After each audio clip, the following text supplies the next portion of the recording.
Olá, este é o Poder Entrevista. Eu sou Guilherme Valtenberg e vou entrevistar o deputado federal do PT, Reginaldo Lopes. Reginaldo tem 50 anos e está em seu 6º mandato e coordenou o grupo de trabalho da reforma tributária no Congresso. É o autor da Lei de Acesso à Informação, que trouxe mais transparência para a gestão pública. Deputado, obrigado por ter aceitado o convite. Eu que agradeço, Guilherme, a oportunidade de dialogar com o nosso povo.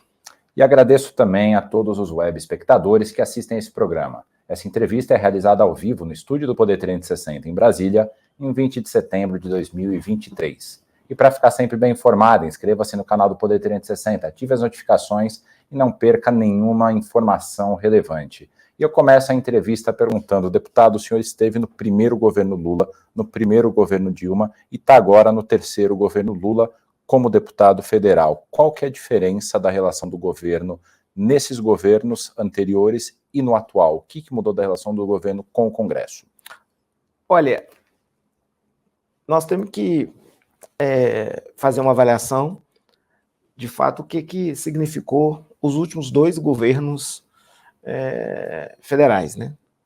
O governo do Michel Temer e o governo Bolsonaro. Então, você tem, a partir do governo do Michel Temer, um enfraquecimento do Poder Executivo e, ao mesmo tempo, um fortalecimento do Poder Legislativo.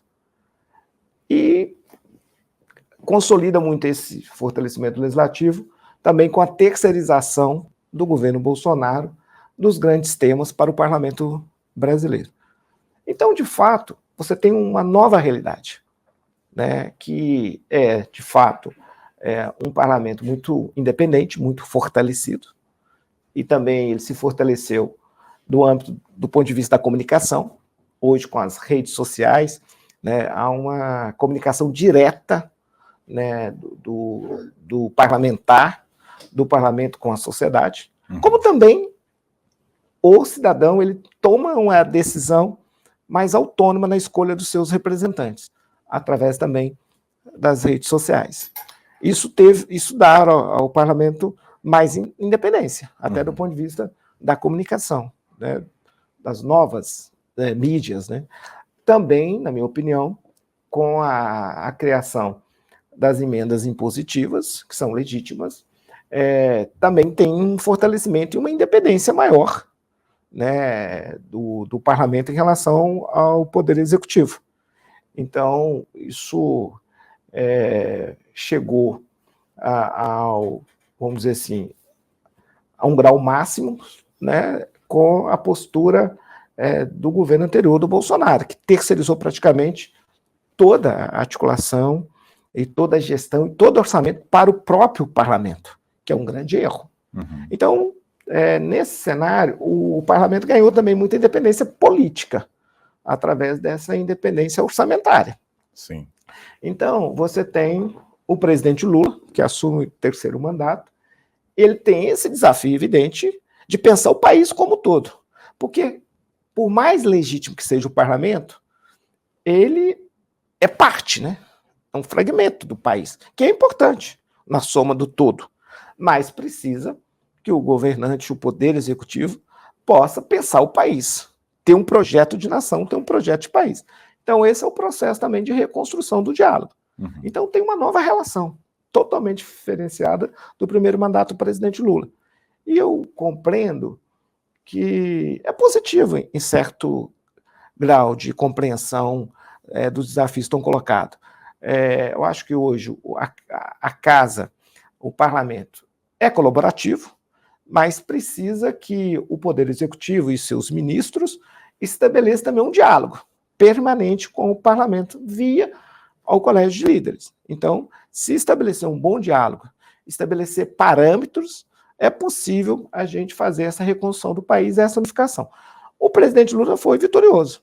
Não tem nenhuma matéria importante que ele não conseguiu aprovação no primeiro semestre, né? Inclusive a reforma tributária. E agora a nova regra fiscal.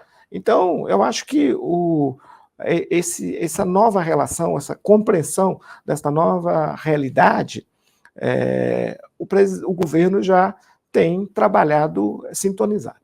Mas foi essa realidade diferente do que foi nos governos anteriores que levou em algum momento a haver uma certa tensão na relação do governo com o legislativo? Pode ser. Acredito que, de fato, também tem, não é um fato isolado, né? São vários acontecimentos para a gente ter chegado a esse tipo de relacionamento, né? É evidente que no governo da presidenta Dilma houve ali uma articulação que acabou, e hoje está comprovado, que foi um golpe meio parlamentar, né? Totalmente, né? E que acabou na cassação da presidenta Dilma. E ali, de fato, o presidente Eduardo Cunha, ele construiu ali todo um conjunto de iniciativas que, de fato, inviabilizava o governo da presidenta Dilma. E a consequência disso é que nós não conseguimos, naquele momento, restabelecer um diálogo. Ele dominou o parlamento e acabou que ele deu um golpe parlamentar e retirou a presidenta Dilma do palácio. Hoje existe esse diálogo do presidente da Câmara com o executivo, ou não?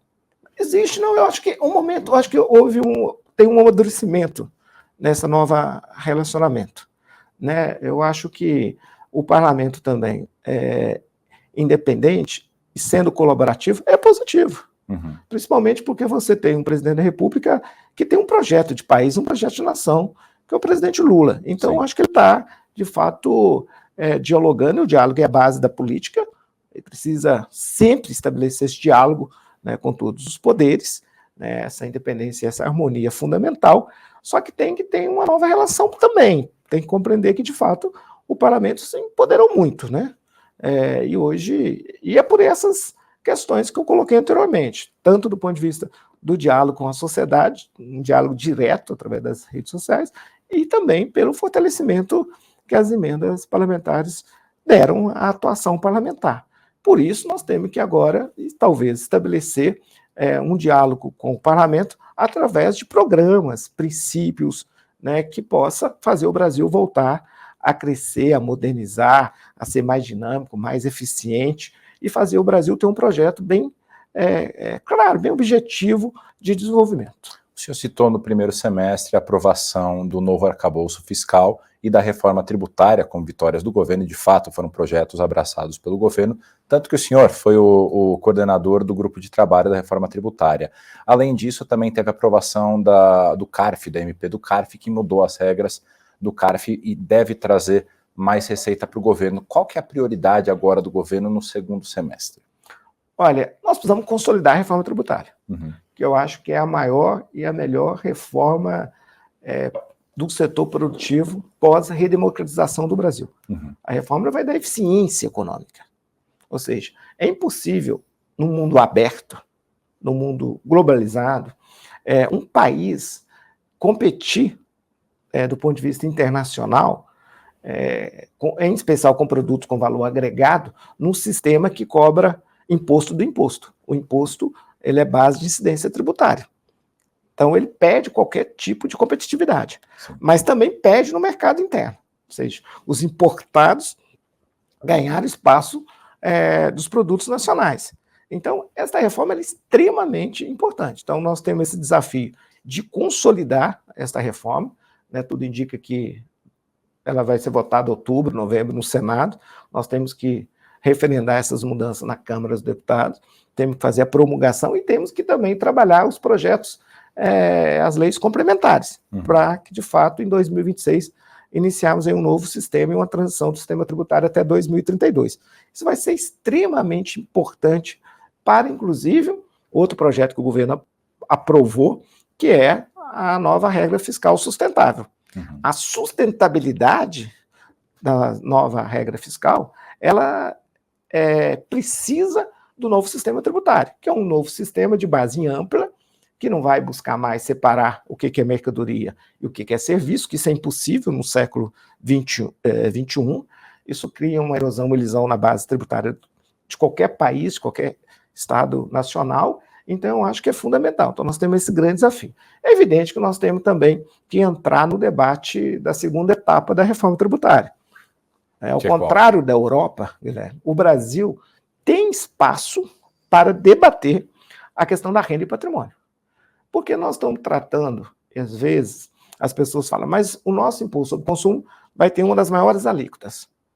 Mas é evidente, o Brasil fez uma opção de um modelo regressivo tributário, que cobra mais de quem ganha menos. E não cobra mais de quem ganha mais. Para cobrar mais de quem ganha mais, tem que cobrar na renda e patrimônio. Então, o Brasil deslocou. Não cobrar, fez uma opção de cobrar menos em renda e patrimônio para cobrar impostos indiretos ao consumo. Então, para a gente diminuir a alíquota sobre o consumo, nós precisamos deslocar essa incidência tributária para a renda e patrimônio. E tem espaço. E a reforma tributária, ela constitucionalizou essa obrigação em 180 dias. Sim. E o aumento da renda e patrimônio pode incidir na redução da alíquota sobre o consumo. Então, isso é fundamental. Então, nós temos aí muito serviço para frente, né? Ou seja, e para voltar a renda e patrimônio, nós vamos ter, nesse novo dinâmica de funcionamento, de diálogo do legislativo com o executivo, nós precisamos estabelecer no Colégio de Líderes esses parâmetros. Nós precisamos mostrar para o conjunto de líderes a importância de ter uma regra fiscal sustentável e a importância que é combinar a estabilidade não só fiscal, mas a estabilidade social para o Brasil voltar a avançar e conseguir atrair, já que nós vamos ter um novo sistema tributário que é simples de compreensão, que dá segurança jurídica aos investidores, atrair novos investidores para o Brasil gerar mais emprego, renda, ter e voltar a sua indústria, uma nova indústria, uma reindustrialização, uma neo-industrialização, que permita o Brasil produzir mais riquezas para, evidente, atender melhor a sua população. E dentro disso, Guilherme, é bom lembrar que o Brasil tem a obrigação de ser mais eficiente do ponto de vista produtivo. Por quê? Nós envelhecemos, felizmente, mas perdemos o bônus demográfico e envelhecemos mais rápido que a gente imaginava. Pelo menos 20 anos de antecipação. Então, nós temos uma tarefa enorme. Né? Agora, a vantagem é que o Brasil é muito rico. É um país que hoje é um maior produtor, exportador de alimentos. Nós podemos agregar valor na agroindústria, que hoje alimenta indiretamente 1 bilhão de pessoas. Se a gente agregar valor, nós vamos produzir muito mais riqueza.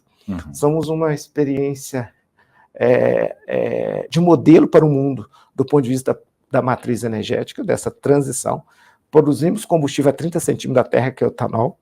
Nós temos que disputar essas novas tecnologias, né? Nós temos que entrar, influenciar como se dará essa transição da economia de matrizes renováveis, de sustentabilidade. Qual que é o nosso olhar, qual é a nossa opção? Eu acho que nós somos e produzimos hoje um combustível mais limpo, com pouco carbono, que deve ser um exemplo de combustível para o mundo. Isso acho que nós temos que disputar, que é o etanol, o etanol, essa tecnologia.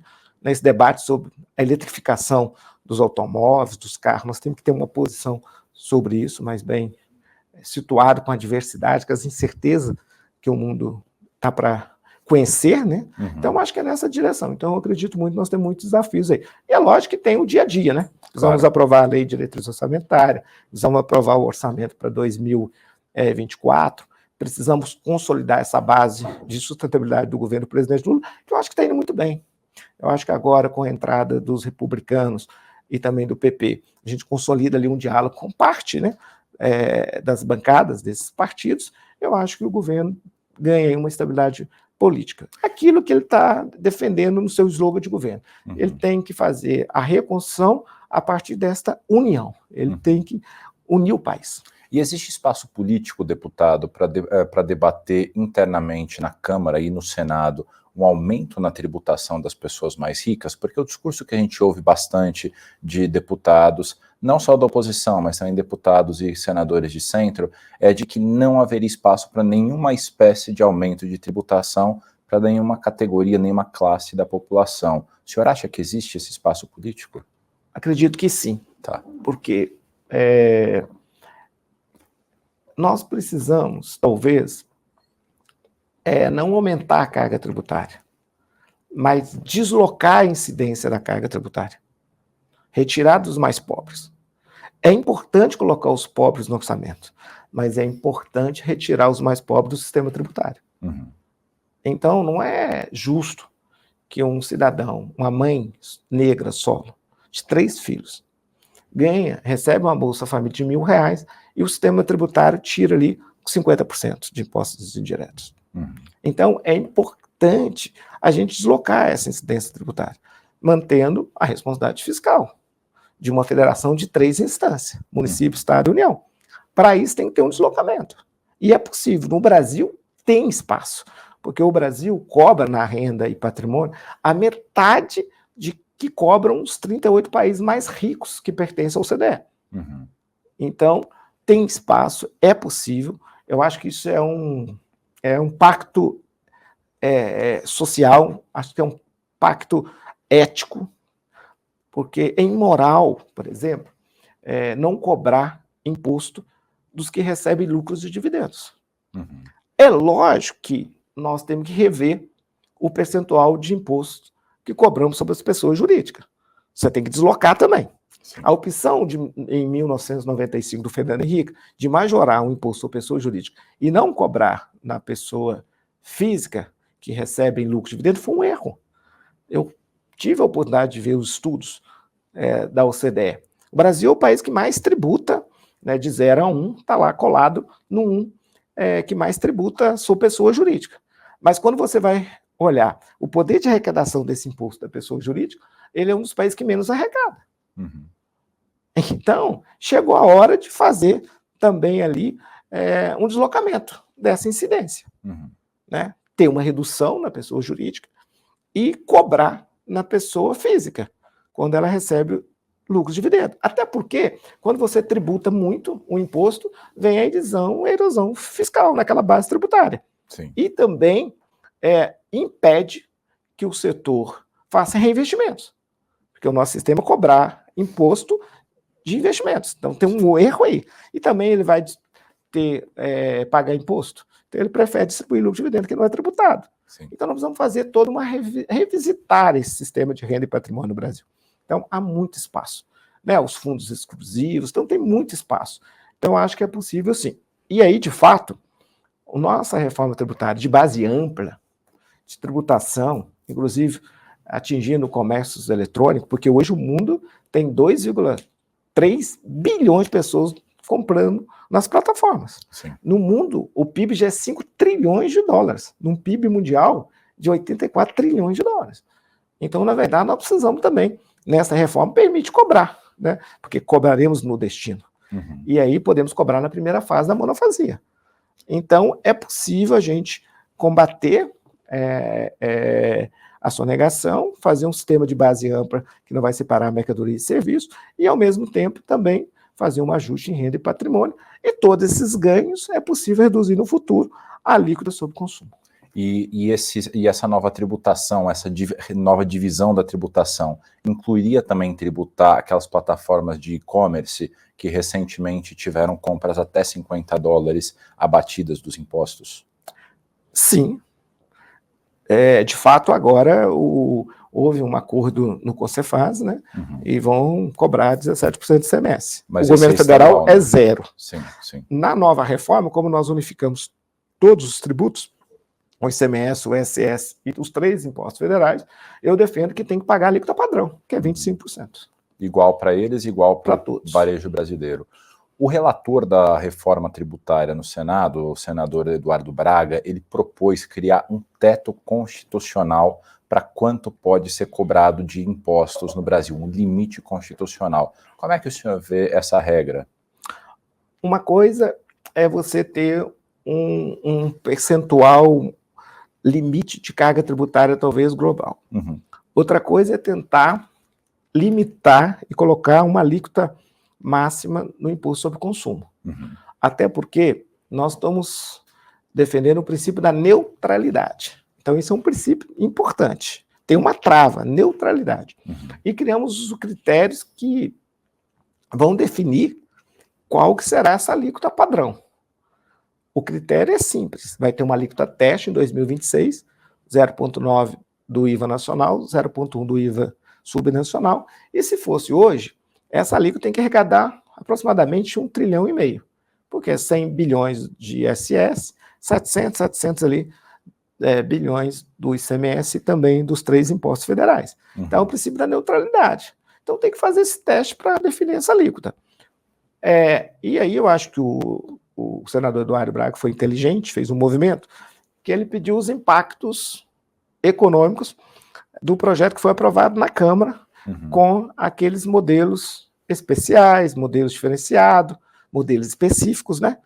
E chegou à conclusão: o Brasil pode ter de 22, a alíquota mínima, até 27. Vai depender de como é que se dará nas leis complementares o enquadramento desses setores. Então, nós fizemos ali alguns serviços especiais, porque como a alíquota é do consumidor, a alíquota não é do setor produtivo, a alíquota é do consumidor, é imposto sobre o consumo, quem paga é o consumidor. Então, olhando para as boas práticas internacionais, todo aquele serviço que é de cadeia curta, não tem muito creditamento, e é importante para o cidadão, para as pessoas de menor poder econômico, e que utiliza esse serviço, nós compreendemos que deveria ser enquadrado uma alíquota reduzida, que é 40% da alíquota padrão. Tá. E foi um acerto. E quem que nós beneficiamos, vamos dizer assim? Educação, que o Brasil é um país que ainda tem 16,5 milhões do setor privado, que complementa com a educação pública, que são 50 milhões. Então, se você aumentar a alíquota, que eles pagam hoje efetivamente, você vai aumentar para o consumidor. Nós não queremos aumentar o imposto para o consumidor. Então, por isso que nós enquadramos, né, o serviço de educação, o serviço de saúde, porque também tem 50 milhões de pessoas nos planos de saúde, seja individual ou os planos familiares, corporativos das empresas, teria impacto para as empresas, para o trabalhador, e também para o sistema único de saúde, porque se ele abandonar o plano e for para o sistema único de saúde, tem custo. Se ele larga a escola privada e vai para a escola pública, também requer investimentos. Então, transporte, porque é o cidadão, né, que usa, o trabalhador de menor poder econômico. Então, nós criamos ali esse modelo, que é o tratamento diferenciado, e criamos os tratamentos específicos, porque o modelo de negócio exige um tratamento específico. Sim. E tem o regime especial, que é o Simples, o Super Simples, que é importante, um país de dimensão continental, é importante fortalecer um modelo de negócio que descentraliza mais riqueza, né, que gera o primeiro emprego, e a Zona Franca de Manaus. Então, vai depender. Então, acho que o senador Eduardo Braga fez um movimento correto, porque ele tem ali todos os itens, né, que foram enquadrados nesses regimes, e chegou ali um estudo. A alíquota pode ser de 22 ou pode ser até 27. Isso quer dizer o quê? Que não tem café de graça. Ou seja, se mais setores reivindicarem entrar num tratamento específico, um tratamento diferenciado, isso terá impacto para toda a sociedade, que é o modelo de hoje. O modelo hoje é baseado em exceções. São 460 mil normas tributárias. É judicializado, o cidadão paga o imposto não chega no cofre público, né? Ou seja, ele vai para a justiça, e quando poucos pagam, os que pagam muita carga tributária. Então, de fato, nós estamos caminhando para uma boa reforma. Eu estou muito animado, acho que nós criamos a alíquota zero, por exemplo, para medicamentos, para a cesta básica nacional. Todos os estudos, Guilherme, apontam que a nossa reforma sobre consumo, ela conseguiu dar progressividade. Quem ganha mais vai pagar mais, quem ganha menos vai pagar menos. Por que eu posso dizer isso? Porque nós fizemos a alíquota reduzida para a saúde de maneira correta, fizemos na saúde, no transporte coletivo, medicamento, a cesta básica. Então, os estudos apontam redução de 50% da carga tributária para os mais pobres e aumento de 20% para as pessoas mais ricas. E também enfrentamos os contrastes territoriais, regionais, a partir do momento que a gente tirou o imposto na origem, onde produz, onde emite a nota fiscal, e vamos cobrar agora no destino, onde mora o cidadão, onde o cidadão é consumidor. Porque não justifica um cidadão de Piauí que estuda, que usa a rede educacional, saúde, serviços sociais, infraestrutura, comprar um serviço, uma mercadoria e pagar imposto para outra cidade, para outro estado. Então, também corrige essas distorções. Né? Então, acho que é além do cashback. Sim. Porque o cashback ainda é muito mais progressivo. Porque, às vezes, você dá uma redução na alíquota, ela não chega até o consumidor. Ela é incorporada na margem de lucro do setor produtivo. E como é que vai funcionar o cashback? Vai chegar de volta para o consumidor como um todo? Como é que vai ser o processo? Já está definido? Não, o público elegível, vamos dizer assim, os critérios, nós vamos tratar na lei complementar. Tá. Mas foi um avanço constitucionalizar na reforma esse mecanismo de devolução dos impostos para os mais pobres. Eu sempre falo, Guilherme, olha, as pessoas que pagam imposto de renda, as pessoas de maior renda, vamos dizer assim, tem cashback. Na saúde tem cashback ilimitado. Todo gasto na saúde é restituído. Tem na educação. O que nós estamos querendo é dar a devolução dos impostos para os mais pobres. Para uma mãe negra, sólida, 3 filhos, que recebe R$1.000 do Bolsa Família e que ao comprar serviços, geralmente compra quase 100% em mercadorias, nem tem renda para comprar serviços, ela é vítima do sistema tributário regressivo. Então, e desta forma, todos os estudos apontam que há um crescimento do mercado e da economia. O dinheiro gira. Né?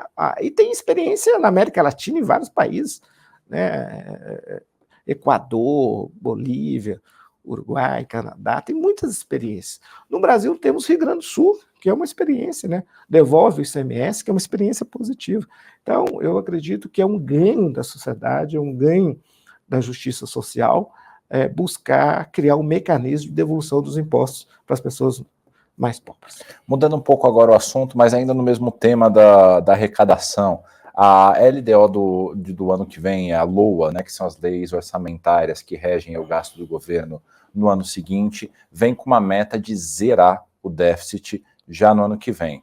Essa meta tem sido vista com bastante questionamentos por economistas e por congressistas que não são ligados à base do governo. O senhor acha que foi um acerto o governo mandar uma meta de déficit zero já para 2024, ou isso vai ter que ser corrigido?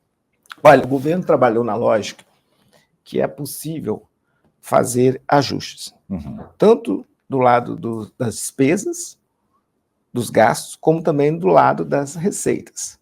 E há espaço para a gente fazer justiça tributária, em especial nessa segunda etapa de renda e patrimônio. Né? É lógico que a reforma sobre consumo, que faz um sistema de base ampla, eu tenho certeza que no Brasil vai crescer no mínimo 12% a 20%, o país vai ficar mais rico, 1,5 trilhão, isso dá 400 bilhões de arrecadação, combate a sonegação, aumenta a renda per capita e gera emprego. Só que ela já teve impacto positivo do ponto de vista do risco país, das agências de classificação, mas o impacto total é a partir de 28, 29 e 100% em 33. Mas é muito importante. Se tivesse feito lá atrás, estaria em outro momento o país da eficiência econômica. Mas há espaço para renda e patrimônio. Então o governo vai estabelecer um diálogo aberto, um diálogo franco, um diálogo com o parlamento, com o colégio de líderes, e aí o parlamento teremos que tomar uma decisão. É possível, tem espaço, é legítimo, nós temos que fazer justiça tributária e nós temos que cobrar e ajustar o sistema de renda e patrimônio. Então, e combater também, né, alguns benefícios, né, sonegação, e nesse sentido eu acho que é possível sim atingir a meta fiscal. Eu acho ruim rever a meta fiscal, porque nós estamos buscando restabelecer credibilidade, dar ao país previsibilidade, dar ao país confiança, né, dar segurança jurídica. Então é fundamental que o governo busque cumprir essas metas. E o parlamento é muito colaborativo, o parlamento é muito solidário, até porque o parlamento também quer um país melhor. Os deputados querem que o país avance, que combate as desigualdades, né, que tenha políticas públicas de qualidade, políticas sustentáveis. Então, o parlamento, eu acho que vai ser colaborativo e vai ajudar a fazer esse ajuste. É lógico que tem que fazer um ajuste, né? Então, nós vamos ter que buscar algumas receitas para cumprir essa meta. Agora, também não podemos desprezar. Eu lembro quando eu era líder da bancada em 2022, coordenei a PEC da transição, e a expectativa era crescimento de 0,5%, era dólar de R$8, era inflação de 2 dígitos, era risco país, e eu falava, olha, vocês estão subestimando o poder de transferência de renda para as pessoas, né, o fator multiplicador desses investimentos, né, e a eficiência desses investimentos, que é colocar dinheiro na mão das pessoas de menor poder econômico. Você soma isso, o ganho real do salário mínimo, que cria uma renda per capita maior para o povo brasileiro, porque a economia cresce pela mão do andar de baixo, pelas mãos dos mais pobres. Assim que a economia gira, roda. E também despreza um pouco, eu acho que teve um acerto, o novo PAC do presidente Lula. Ele é muito mais dinâmico, ele corrige distorções do passado, equívocos, porque ele permite e dá condições ao setor privado de investir. E ele é muito mais dinâmico nesse sentido. Você tem muita dificuldade de fazer investimentos do ponto de vista de infraestrutura pelo setor público. Por mais que a gente tenta, não passa ali de 60, 70 bilhões, 0,6, 0,7 do PIB. Com esse novo remodelagem do novo PAC, nessa lógica que ampla maioria de 1,7 trilhões, 1,4 trilhões são de execuções das estatais e a ampla maioria do setor privado. Então, isso também terá um impacto multiplicador, porque são investimentos que têm efeito multiplicador no crescimento da economia. Ou gastos, depende da interpretação, que são muito positivos. Então, acho que tudo isso, eu tenho convicção que nós vamos terminar esses 4 anos do presidente Lula com uma média de crescimento acima de 2,5%, que é muito bom para um país que está reconstruindo a sua imagem, a sua estabilidade, a sua credibilidade, tanto interno no país como externo no mundo. Então, eu acho que vai ser muito positivo esses próximos 3 anos do presidente Lula. Deputado, a nossa entrevista está chegando ao fim, mas dá tempo de mais uma pergunta. Existe um movimento dentro da Câmara de tentar, de discutir uma mudança pelo Congresso, que seria inédito na meta fiscal enviada pelo governo. Como é que o governo, como é que o PT vê essa possibilidade?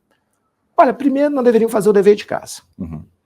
Buscar cumprir as metas fiscais. Consolidar o que nós garantimos de previsibilidade. Isso dá muita credibilidade e na economia isso é fundamental. Então a gente deveria buscar. Como buscar essa meta?